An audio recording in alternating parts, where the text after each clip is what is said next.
7th standard science second term அலகு 1 வெப்பம் மற்றும் வெப்பநிலை யூனிட் 1 ஹீட் அண்ட் டெம்பரேச்சர். இந்த லெசன்ல இருக்க டு யூ நோ கண்டென்ட் பார்க்கலாம்.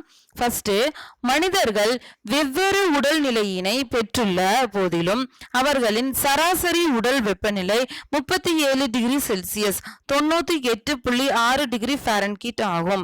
மேலும் ஒவ்வொருவரும் ஒரே மதிப்பிலான வெப்பநிலையினை நாள் முழுவதும் பெற்றிருப்பதில்லை. நாம் செய்யும் வேலைகளுக்கு ஏற்பவும் புற சூழல்களுக்கு ஏற்றாற் போலவும் நமது உடல் வெப்பநிலையானது நாள் முழுவதும் சிறிது உயர்த்துவதும் தாழ்வதுமாக உள்ளது. மனிதரோட உடல் நிலை எல்லாத்தோட மனிதனோட உடல் வெப்பநிலையும் ஒரே மாதிரி இருக்கிறது இல்ல. ஆனா அவங்களோட சராசரி எல்லா மனிதர்களோட உடலோட வெப்பநிலை சராசரியா 37 டிகிரி செல்சியஸ் அதாவது 98.6 டிகிரி ஃபாரன்ஹீட்டா இருக்கணும். மேலும் ஒவ்வொருவரும் ஒவ்வொரு மதிப்பிலான வெப்பநிலை பெற்றிருக்காங்க. அது நாள் முழுவதும் ஒரே மாதிரி இருக்கிறது இல்ல. அவங்க செய்யற வேலைக்கு ஏற்ற மாதிரியும் அவங்க இருக்கிற சூழலுக்கு ஏற்ற மாதிரி அவங்களோட உடலோட வெப்பநிலை அதிகரிக்கவும் குறையவும் செய்யுது. In humans, the average internal temperature is 37 degrees Celsius, 98.6 degree Fahrenheit, though it is varies among individuals. However, no person always has exactly the same temperature at every moment of the day. The temperature cycle regularly up and down through the day according to activities and external factors. அடுத்தது பெரும சிறும வெப்பநிலைமானி. பெரும சிறும வெப்பநிலைமானி ஒரு நாளில் அதிகபட்ச மற்றும் குறைந்தபட்ச வெப்பநிலையினை அளக்க பயன்படும் வெப்பநிலைமானியானது பெரும சிறும வெப்பநிலைமானி என அழைக்கப்படுகிறது.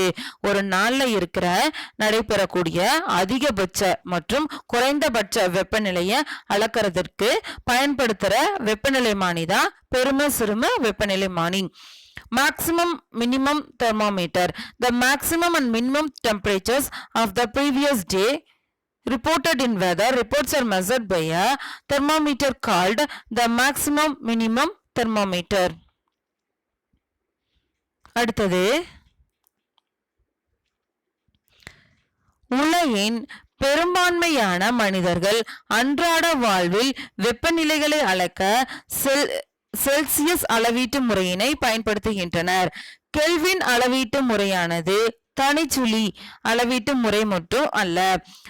1 டிகிரி செல்சியஸ் வெப்பநிலை மற்றும் மாற்றம் ஏற்பட்டால் 1 K வெப்பநிலை மாறுபாடு ஏற்படும் வகையில் கெல்வின் அளவீடு முறை வடிவமைக்கப்பட்டுள்ளது. இதன் மூலம்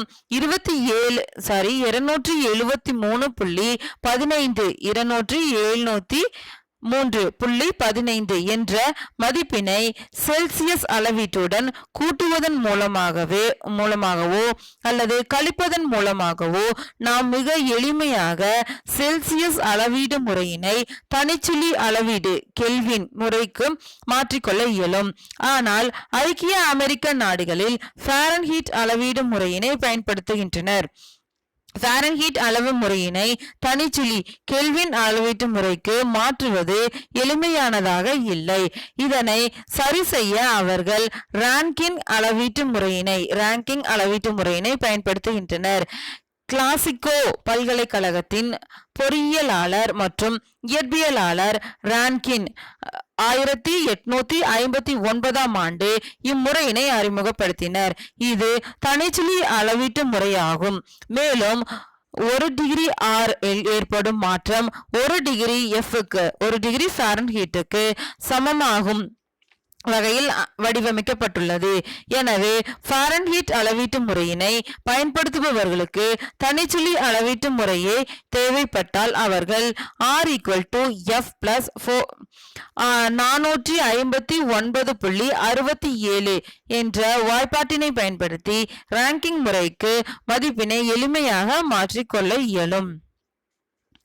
உலகத்துல பெரும்பாலான மனிதர்கள் தங்களோட அன்றாட வாழ்வுல ஏற்படக்கூடிய வெப்பநிலைய அளக்கிறதுக்கு செல்சியஸ் அப்படின்ற அளவீட்டு முறையை பயன்படுத்துறாங்க. கெல்வின் அளவீட்டு முறை தனிச்சுழி அளவீட்டு முறை மட்டுமல்ல அதுல வந்துட்டு 1 டிகிரி செல்சியஸ் வெப்பநிலைய மாற்றம் ஏற்பட்டா 1 டிகிரி செல்சியஸ் வெப்பநிலை வந்து மாற்றம் ஏற்பட்டுச்சுன்னா 1 கெல்வின் வெப்பநிலையா மாறுபடும். 1 டிகிரி செல்சியஸ் வெப்பநிலை மாற்றம் ஏற்பட்டுச்சுன்னா 1 கெல்வின் வெப்பநிலையா மாறுபாடு ஏற்படுற வகையில கெல்வின் அளவீட்டு முறை வந்து வடிவமைக்கப்பட்டிருக்கு. இதன் மூலமா 273.15 என்ற மதிப்புல செல்சியஸ் அளவீட்டை வந்து செல்சியஸ் அளவீட்டு கூட கூட்டுறது மூலமாகவோ இல்ல கழிக்கிறது மூலமாகவோ நம்மளால எளிமையா செல்சியஸ் அளவீட்டு முறையை வந்து தனிச்சுழி அளவீட்டு முறை கெல்வின் செல்சியஸ் அளவீட்டு முறைய தனிச்சுழி அளவீட்டு முறை கெல்வின் அப்படின்ற முறைக்கு மாற்றிக்க முடியும்.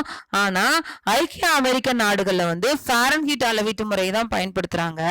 அந்த ஃபாரன்ஹீட் அளவீட்டு முறைய தனிச்சுழி கெல்வின் அளவீட்டு முறைக்கு மாற்றுறது வந்துட்டு எளிமையானது இல்லை.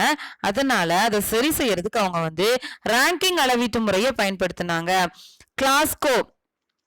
கிளாஸ்கோ பல்கலைக்கழகத்துல பொறியியலாளர்களும் இயற்பியலாளர்களும் ரேங்கிங் முறைய 1859 ஆண்டு அறிமுகப்படுத்தினாங்க.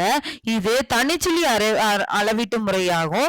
மேலும் 1 டிகிரி ஆர்ல ஏற்படுற மாற்றம் 1 டிகிரி எஃப்க்கு சமமாகும்.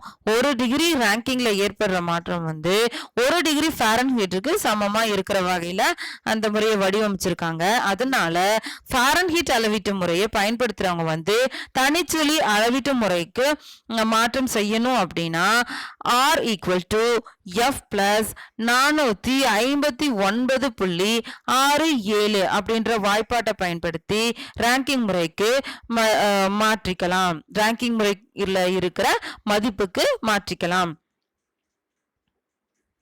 Most of the people in the world use the Celsius scale to measure temperature of day-to-day purpose. The Kelvin scale has been designed in such a way it is not only an absolute temperature scale but also 1 degree Celsius change is equal to 1 K change. This makes the conversion between Celsius to absolute temperature scale Kelvin scale easy. Just the addition or subtraction of a constant 273.15. But in United States, they prefer to use the Fahrenheit scale. The problem is converting Fahrenheit to absolute zero Kelvin is not easy. To sort out this problem, they use the Rankine system. It named after the Glasgow University engineer and physicist Rankine, who proposed in 1859. It is an absolute temperature scale and has the property of having a 1 degree R change is equal to 1 degree F change. Fahrenheit users who need to work with absolute temperature can be converted to Rankine by R = F + 459.67. Thank you.